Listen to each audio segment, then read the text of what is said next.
friends, welcome to youtube.com oblique Dr. Ved channel. I am Dr. P.R. Patel, Professor Head, Veterinary Medicine. In this presentation, we are going to deal with important bacterial disease, actinobacillosis. In part 1, we will discuss synonym, introduction, etiology, and epidemiology of actinobacillosis in cattle and sheep.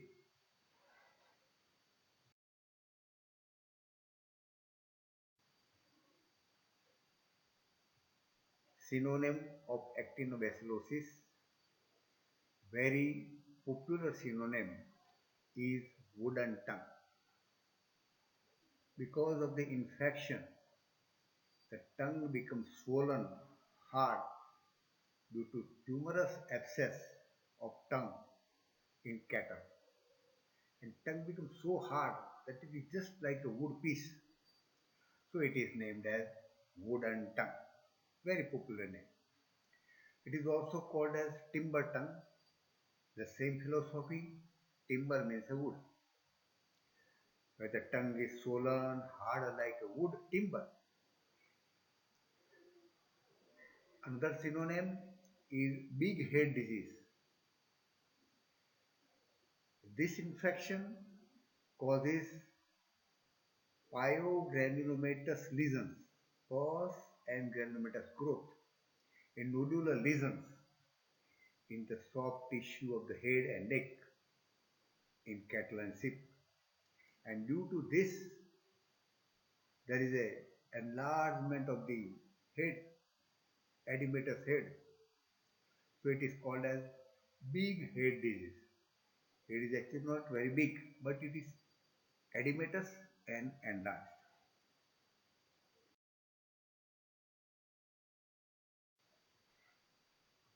Introduction on actinobacillosis. It is a sporadic disease. The cases are scattered. One case has no relation with the other's case. The infection is chronic and it causes a primary disease in cattle and sheep. The infection is caused by Actinobacillus ligneraceae. The name ligneraceae is derived from lingus. Lingus means a tongue. So name is given Actinobacillus ligneraceae.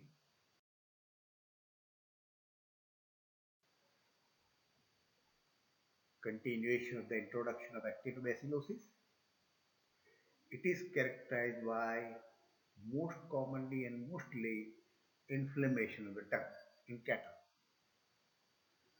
Soft tissue of head and neck both in cattle and sheep, mostly in sheep.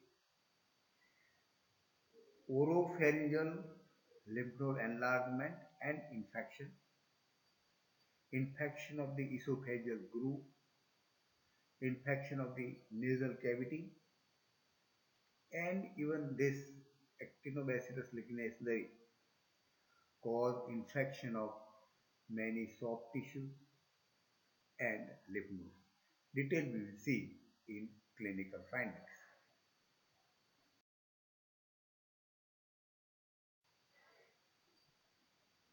Regarding the information about etiology of actinobacillosis, it is caused by Actinobacillus ligneraceae.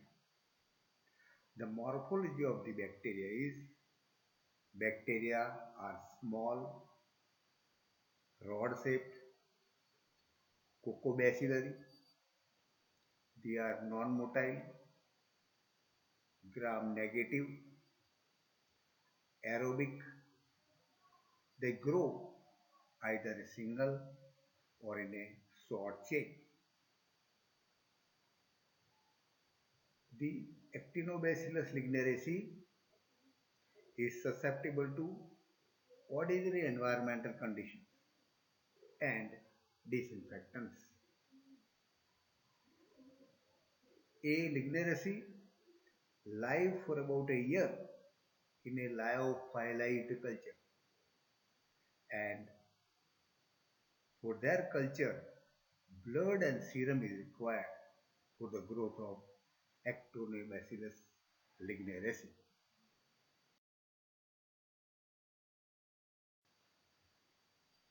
Now we discuss the epidemiology of actinobacillosis regarding the prevalence of infection.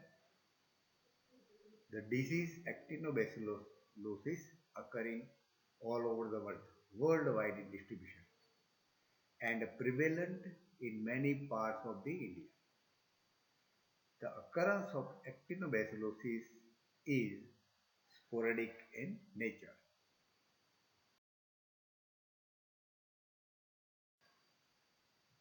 We talk here about the predisposing factors for the actinobacillosis. Eruption of the permanent teeth in the young animal favors the entry of actinobacillus to subepithelial tissue because the eruption of this permanent teeth cause some damage and stress on the mucous membrane of the mouth. So organisms enter into the subepithelial tissue. Vesicular and erosive stomatitis also favor the entry and make the animal predisposed for actinobacillosis. This injury favors the entry of the organism into the subcutaneous tissue.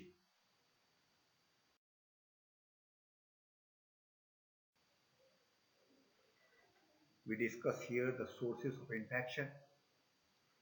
If the animal is infected either with the tongue or lymph node or abscess, they discharge the pus, and pus contain large number of the organism and they infect the environment. When the animal take the food and water, the infected animal also infect the food and water, and when the other animal take the food and water, the animal get infection. If the infected animal graze the pasture, it will infect the pasture also. When the other animal graze the pasture, animal get the infection. So infected animals are the potential source of the infection.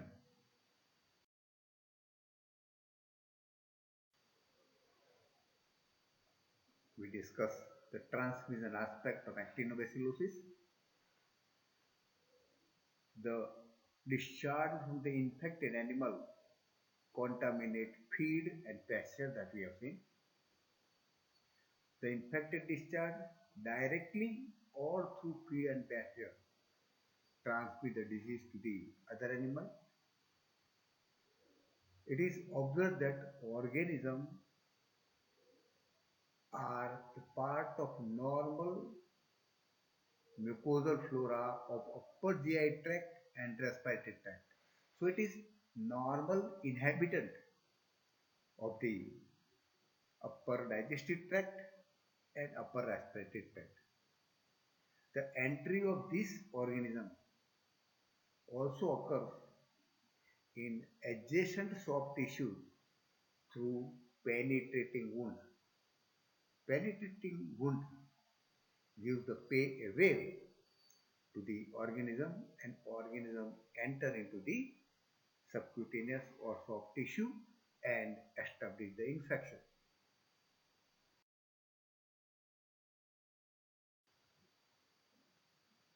Continue with the transmission. The entry of infection occur in many ways. When soft tissue are wounded or there is injury or abrasion by sharp objects, then also the organism enters.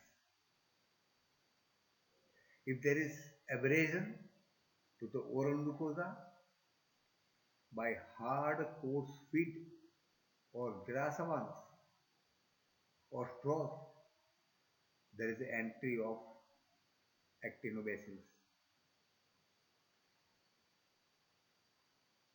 If there is eruption of the permanent teeth in cave, it causes also injury to the mucosa, and there is entry of actinobacillus to the subepithelial tissue.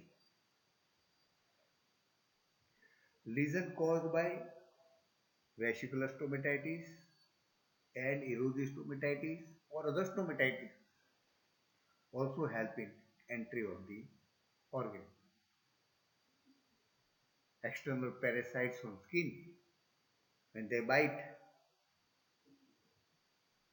the organism enter into the skin and produce a abscess under the skin, subcutaneous abscess called as cutaneous actinobacillosis.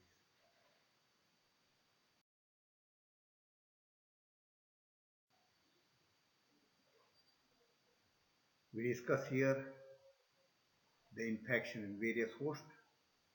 The most susceptible animals are primarily cattle and buffalo and sheep also. Young animals of 2 to 5 years of age in cattle are mostly affected.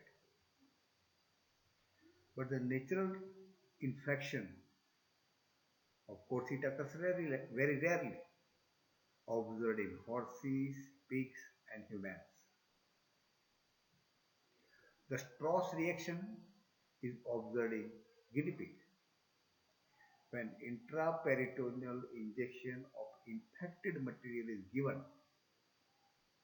to the guinea pig, it causes enlargement of the testis because of the inflammation of tunica vaginalis and cause death of the guinea pig. This is the Strauss reaction.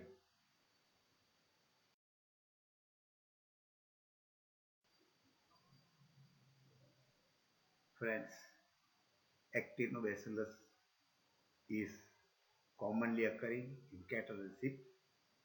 Frequently clinicians get cases in the field, so it is very important. Request you to share this information to our veterinary friends and to promote the channel. Request to subscribe the channel and to view the channel also. Thank you very much for observing this video. Next time we come with another slide on actinobacillosis.